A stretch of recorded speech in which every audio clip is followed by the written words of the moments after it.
تعالوا معي لهذه اللقطات ولهذا المشهد الذي لا يمت لواقعنا بصلة.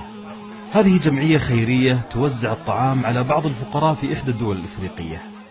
أريد منكم الآن مشاهدة حجم الصحن والأعداد الهائلة وطريقة الانقضاض على الطعام. هم الآن لا يمثلون ولا يشاركون في مسلسل ساخر ولا يقومون بأداء دور همجي، إنهم الآن يقاومون هذا الشبح المخيف الذي يسمى الجوع. شاهدوا كيف يتم التهام الصحن في أقل من 10 ثواني. أعيد المقطع، تأملوه من زوايا مختلفة، شاهدوا تلهف الصغار، شاهدوا كيف يخطط بعضهم لالتهام أكبر قدر ممكن. نحن نستمتع بلحظات الأكل ونصور الصحون والأطباق من كل الزوايا، وهم في حرب مخيفة من أجل الحصول على لقمة واحدة.